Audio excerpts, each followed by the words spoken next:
brought to you by Silver Pumps. Top quality और consistent performance के लिए सिर्फ सिल्वर पंप्स नाम याद रखना। क्या बीजेपी के अगले राष्ट्रीय अध्यक्ष हरियाणा से होंगे? क्या मनोहर लाल खट्टर के नाम पर लग सकती है मुहर? हरियाणा का वह कौन सा नेता है जो बीजेपी की सुपर पावर बनने जा रहा है? जी हां, बीते कई दिनों से चर्चा चल रही है कि केंद्रीय मंत्री मनोहर लाल खट्टर बन सकते हैं बीजेपी के राष्ट्रीय अध्यक्ष। और चर्चा तो इस बात की भी है कि आरएसएस ने मनोहर लाल खट्टर के नाम को हरी झंडी दे दी है। वर्तमान में जेपी नड्डा इस पद की जिम्मेदारी संभाल रहे हैं, लेकिन वो केंद्र सरकार में स्वास्थ्य मंत्रालय के मंत्री भी हैं। राष्ट्रीय अध्यक्ष की रेस में वैसे तो कई बड़े चेहरे शामिल हैं, लेकिन अभी तक मनोहर लाल खट्टर के नाम की चर्चा जोर पकड़ रही है। देश के प्रधानमंत्री नरेंद्र मोदी और मनोहर लाल खट्टर पुराने दोस्त रहे हैं, ये बात जगजाहिर है। दोनों उस समय से साथ है जब नरेंद्र मोदी गुजरात के सीएम बनने से पहले बीजेपी के संगठन का काम देखा करते थे। खुद प्रधानमंत्री नरेंद्र मोदी सार्वजनिक मंचों से कह चुके हैं कि वो मनोहर लाल खट्टर के साथ उनकी बाइक पर घूमते रहे हैं। पीएम मोदी से दोस्ती का मनोहर लाल खट्टर को समय समय पर फायदा भी मिला है। हरियाणा की सियासत में कई उतार चढ़ाव देखने वाली बीजेपी ने साल 2014 के विधानसभा चुनाव में पहली बार अपने बूते पूर्ण बहुमत मिलने के बाद अपने पहले ही फैसले से सबको चौंका दिया था। चुनावी परिणाम आने के बाद लाइमलाइट से दूर चल रहे मनोहर लाल खट्टर को अचानक सूबे का मुखिया बनाने का ऐलान कर दिया गया था। उस समय बीजेपी के कई बड़े नेता सीएम पद की दौड़ में शामिल थे, लेकिन मनोहर लाल खट्टर अचानक सबको पीछे छोड़ते हुए आगे निकल गए।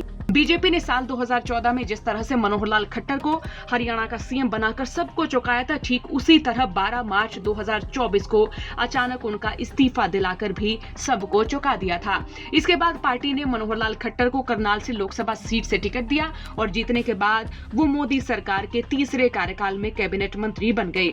आपको बता दें कि पार्टी के राष्ट्रीय अध्यक्ष पद पर अमित शाह और राजनाथ सिंह भी रह चुके हैं। दरअसल मनोहर लाल खट्टर के पास संगठन में काम करने का लंबा अनुभव है। आरएसएस में संघ प्रचारक के तौर पर भी ये लंबे समय तक काम कर चुके हैं। 1994 में मनोहर लाल खट्टर बीजेपी में शिफ्ट हुए थे और उस समय नरेंद्र मोदी बीजेपी के हरियाणा मामलों के प्रभारी थे। दोनों ने उस समय संगठन में साथ मिलकर काम किया था। बीजेपी संगठन में 20 साल काम करने के बाद साल 2014 के विधानसभा चुनाव में इन्होंने पहली बार करनाल सीट से चुनाव लड़ा और ये एमएलए बन गए थे। पहली बार का विधायक होने के बावजूद वो सीधे हरियाणा के मुख्यमंत्री बन गए थे। तब प्रदेश में 18 साल बाद किसी गैरजाट नेता को सीएम की कुर्सी मिली थी। 5 साल सरकार चलाने के बाद साल 2019 का विधानसभा चुनाव बीजेपी ने मनोहर लाल खट्टर की अगुवाई में ही लड़ा। पार्टी को पूर्ण बहुमत नहीं मिला तो दुष्यंत चौटाला की अगुवाई वाली जननायक जनता पार्टी से गठबंधन कर लगातार दूसरी बार राज्य में सरकार बनाई। बीजेपी नेतृत्व ने 2024 में लोकसभा चुनाव की घोषणा से ठीक 4 दिन पहले इन्हें हटाकर नायब सैनी को राज्य का नया सीएम बना दिया। मनोहर लाल खट्टर ने अपने राजनीतिक जीवन में 3 चुनाव लड़े और तीनों ही इन्होंने जीते। इन्होंने अपना पहला चुनाव साल 2014 के विधानसभा चुनाव में करनाल सीट से लड़ा और ये जीते भी। इसके बाद ये सूबे के मुखिया बन गए। साल 2019 के विधानसभा चुनाव में फिर करनाल सीट से मैदान में उतरे और फिर से जीत गए। साल 2024 के लोकसभा चुनाव में बीजेपी ने इन्हें करनाल सीट से चुनावी मैदान में उतारा और मनोहर लाल खट्टर अपने सामने उतरे कांग्रेस के दिव्यांशु बुद्धिराजा को 2 लाख से ज्यादा वोटों से हराकर सांसद बने।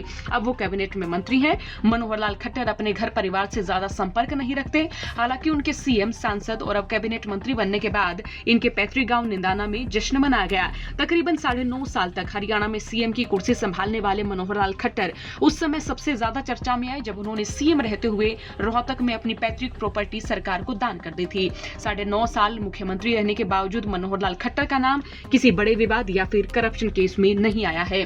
बीजेपी की कार्यशैली के अनुसार राष्ट्रीय अध्यक्ष वही बन सकता है जो कम से कम 15 साल से पार्टी का सदस्य हो। इससे पहले साल 2010 से 2013 तक नितिन गडकरी, 2005 से 2009 और फिर 2013 से 2014 तक राजनाथ सिंह और 2014 से 2020 तक अमित शाह ने पार्टी की कमान संभाली थी।